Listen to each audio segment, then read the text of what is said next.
Pembelajaran BMI juga memiliki grup WhatsApp. Barangkali ada yang ingin bergabung, link saya taruh di deskripsi. Tujuannya agar ketika saya mengupload video pembelajaran langsung tersampaikan kepada adik-adik semuanya. Selamat menyaksikan video pembelajaran BMI. Assalamualaikum warahmatullahi wabarakatuh. Kembali lagi bersama saya Kak Bayu di channel pembelajaran BMI. Kali ini kita akan belajar melanjutkan mata pelajaran Bahasa Indonesia kelas 2. Tentunya kita sudah masuk di akhir bab 3, berhati-hati di mana saja, utamakan keselamatan. Nanti diakhiri dengan adanya refleksi pembelajaran kita. Yang kita bahas nanti, kita akan belajar halaman 55 sampai 69. Kita langsung saja di slide selanjutnya. Bagi yang belum belajar di bab 1 dan 2, silakan lihat di channelnya pembelajaran BMI. Di situ lengkap pembahasan dari halaman 1 sampai halaman saat ini video ini dibuat. Nah, di slide ini yaitu ada menulis, sekarang bacalah informasi berikut, dapat kalian menebak tempat yang dimaksud. Nah, kemarin kita membahas ada tempat sekolah, tempat rekreasi, taman. Nah, kita ubah informasi ini menjadi sebuah tempat ya. Jadi, aku adalah batas antara daratan dan lautan. Aku punya banyak pasir. Orang bisa mengunjungiku untuk berekreasi. Apakah aku? Tentunya informasi yang di layar adik-adik semua ini adalah tempat pantai, dimana di sini batas antara daratan dan lautan dan banyak pasir. Kalau bisa ditambah, aku banyak pasir putih atau coklat. Nah, aku bisa mengunjungiku untuk berekreasi. Nah, ini tentunya tempat yaitu pantai. Kita masuk di selanjutnya, yaitu ada bacaan informasi. Aku adalah tempat untuk belajar. Aku punya banyak ruangan, ada banyak meja dan kursi di dalamku. Apakah aku? Tentunya ini adalah sekolah. Nah, gambar sebelum bacaan informasi ini ada di video sebelumnya. Itu ada tempat sekolah, pantai, taman rekreasi. Nah, itu adalah sebuah tempat, tapi kita masukkan ke dalam informasi bacaan. Jadinya bentuknya seperti ini. Yang di bawah ini, aku adalah tempat bermain di luar ruangan. Ada ayunan, perosotan, jungkat-jungkit. Anak-anak senang mengunjungiku. Apakah aku? Yaitu ini bisa disebut dengan taman. Ada ayunan, perosotan, jungkat-jungkit. Kemudian di slide selanjutnya, aku adalah rumah untuk banyak binatang.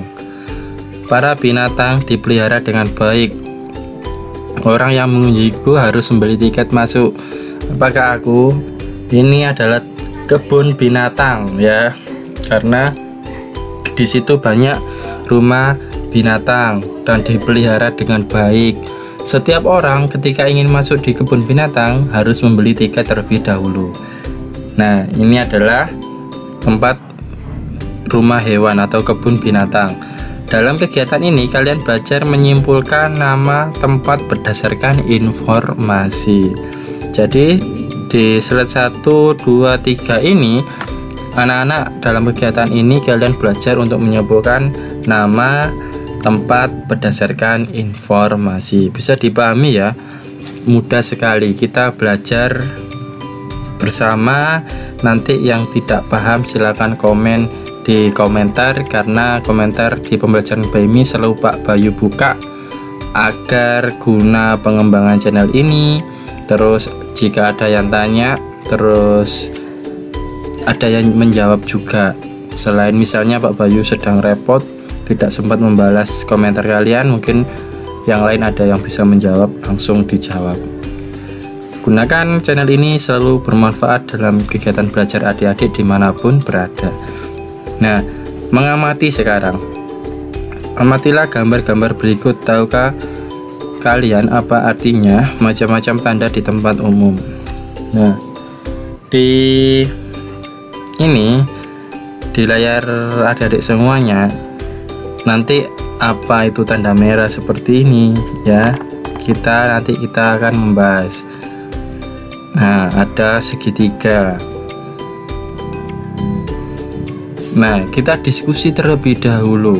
Tanda segitiga kuning adalah peringatan akan bahaya.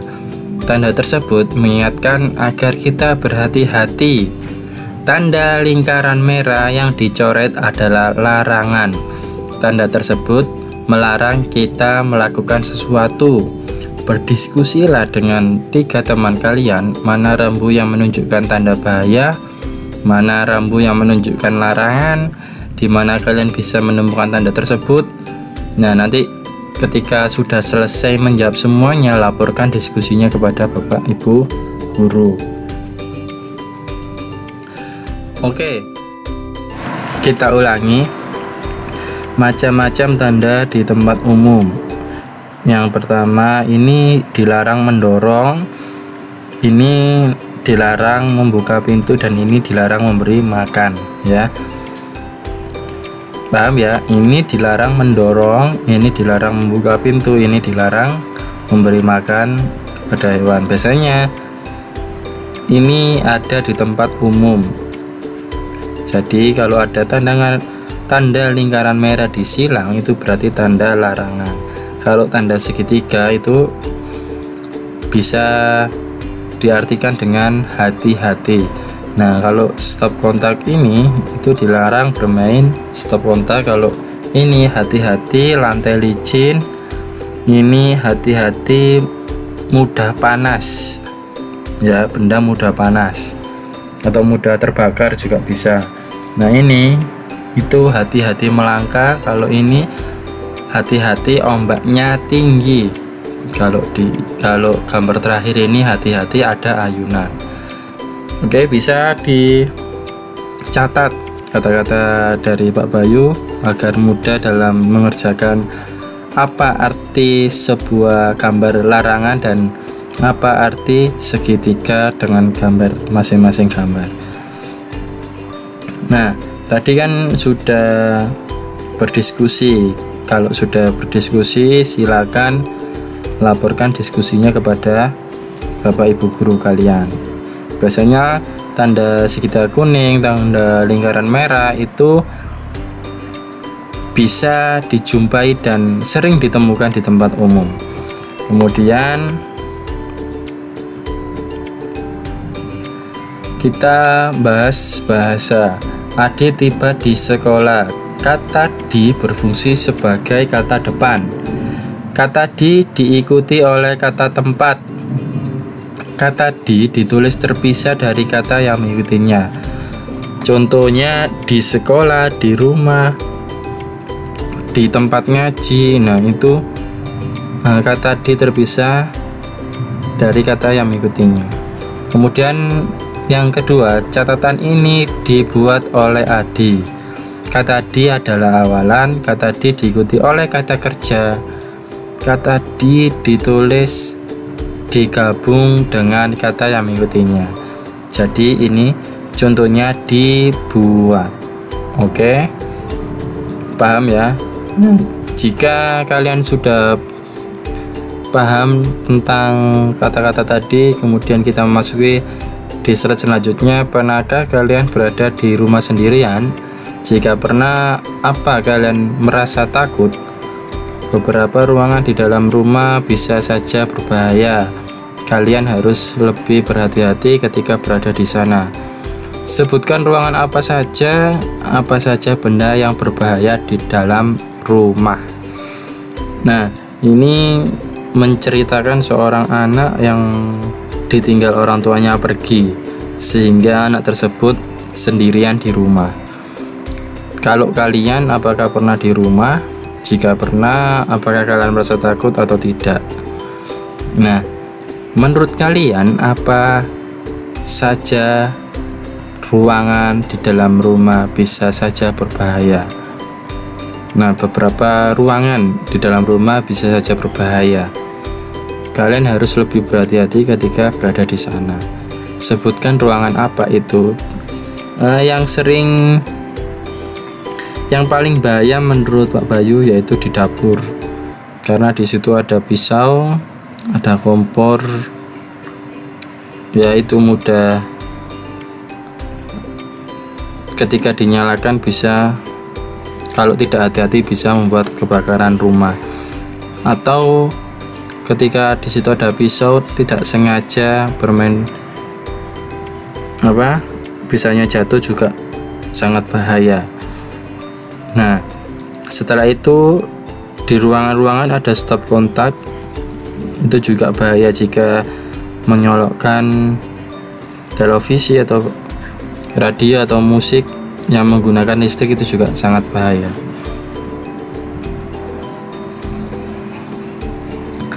Nah, ruangan dan benda di dalam rumah yang bisa saja membahayakan.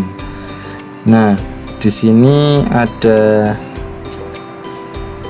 racun tikus ya. Terus di sini ada obat-obatan, di sini ada pembersih lantai, ada kompor, pisau api dan gelas, kemudian listrik, yaitu ruangan dan benda yang di dalam rumah sangat bahaya bagi anak-anak.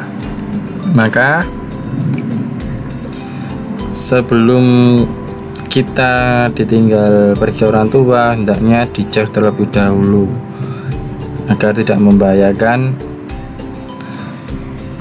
anak-anak. Nah, kosakata baru ada kapur barus, pecah belah, kosmetik, elektronik, stop kontak. Kita masuk di sambung kata ya, berlatih. Berlatihlah menggunakan kosakata baru. Bawalah barang pecah belah dengan hati-hati. Nomor 1, bawalah barang pecah belah dengan hati-hati. Ibu memakai kosmetik sebelum berangkat kerja. Ibu memakai kosmetik sebelum berangkat kerja. Yang ketiga, jangan memegang stop kontak dengan tangan basah, atau bisa disebut barang elektronik ya, juga bisa. Bapak menaruh kapur barus di dalam lemari pakaian. Televisi adalah salah satu contoh barang elektronik. Nah, sudah dijawab dengan kosakata baru kan? Jadi segera berlatih atau dicatat supaya bisa terjawab semua pertanyaan-pertanyaan menyusun kata ya. Nomor 1 sampai 5 melengkapi sebuah kalimat dengan menggunakan kosakata baru. Nah, ketika kalian sudah mengerjakan tadi, sekarang berdiskusilah apakah benar-benar di dalam gambar memang bahaya. Apakah kalian bisa langsung mengenali benda-benda dalam gambar? Apakah tulisan dalam gambar terbaca dengan jelas? Nah, ini ada gambar api, stop kontak, kosmetik. Apakah menurut kalian bahaya? Coba diskusikan. Atau si A berpendapat kalau bermain api sangat membahayakan, bisa membuat kebakaran rumah. Atau bermain stop kontak itu juga sangat bahaya, yang mengakibatkan mengeluarkan tegangan listrik dan kesetrum ya. Kalau kosmetik bagaimana? Nah, dijawab. Kalau sudah seperti biasanya dikumpulkan kepada Bapak Ibu guru, diskusi apa yang kalian tulis. Nah, buatlah cerita tentang anak yang sendirian di rumah. Tulislah cerita kalian dalam 5 kalimat. Gunakan pertanyaan-pertanyaan berikut ini sebagai bantuan. Apa yang dirasakannya, bagaimana cara menjaga diri, apa yang kalian yang akan dikerjakan, apa yang ia lakukan ketika orang tua kembali. Nah, di tabel yang paling bawah dalam kegiatan ini kalian belajar untuk menulis cerita alur awal, tengah, dan akhir. Ketika saya berada di rumah sendirian, saya merasa takut. Nah, bagaimana cara saya untuk menjaga diri agar saya tidak takut? Nah, buatlah kalimat seperti itu sebanyak 5 dengan pertanyaan-pertanyaan 1-4 untuk membantu membuat kalimat, untuk memudahkan kalian dalam membuat kalimat. Oke, kita masuk di refleksi. Sudah belajar di bab 3 dari awal sampai akhir ini, apa saja yang sudah kalian pelajari. Salinlah tabel berikut di buku tulis kalian, kemudian isi dengan tanda centang. Contohnya, tentang bab 3, berhati-hati di mana saja. Apa bisa menyeberang jalan dengan aman? Kalau sudah bisa dicentang, kalau masih perlu belajar disilang, ya. Atau salah satu yang dicentang, kalau masih perlu belajar lagi ya yang perlu dan nggak bisa nyabrang ya dicentang yang masih perlu belajar lagi. Nah, saya bisa menjelaskan tanda peringatan di tempat umum. Apakah sudah bisa belajar tadi yang mudah dan jelas? Kalau sudah bisa ya dicentang, kalau belum dan perlu belajar yang dicentang yang sebelah kanan. Nah, saya bisa menjelaskan larangan tempat umum. Kalau sudah bisa juga dicentang. Saya berani sendiri di rumah dengan aman. Kalau sudah bisa dan sudah terbiasa, silakan dicentang. Nah, ini refleksi itu membahas ulang pembelajaran yang kalian pelajari tadi. Apakah semuanya sudah paham atau perlu belajar lagi untuk mendalami materi yang belum paham tadi. Nah, saya bisa menjelaskan informasi yang ada pada gambar. Saya bisa memperagakan percakapan dengan teman. Saya bisa membuat percakapan sederhana. Saya bisa menjawab pertanyaan tentang bacaan. Saya bisa menyampaikan pendapat tentang bacaan dan gambar. Saya juga bisa menulis cerita sederhana dengan alur awal, akhir, dan tengah. Saya bisa menggunakan tanda seru dengan tepat. Saya bisa menulis kata depan dengan tepat. Nah, kalau sudah paham semuanya, dicentang yang sebelah kiri jawabannya sudah bisa. Kalau masih perlu belajar lagi, dicentang yang sebelah kanan ini. Oke, itu saja yang dapat Bapak sampaikan hari ini. Semoga bermanfaat. Tetap semangat belajar dan jangan lupa like, subscribe di YouTube Pembelajaran PMI, atau silakan gabung di grup pembelajaran yang sudah disediakan di link deskripsi. Sekian, terima kasih. Assalamualaikum warahmatullahi wabarakatuh.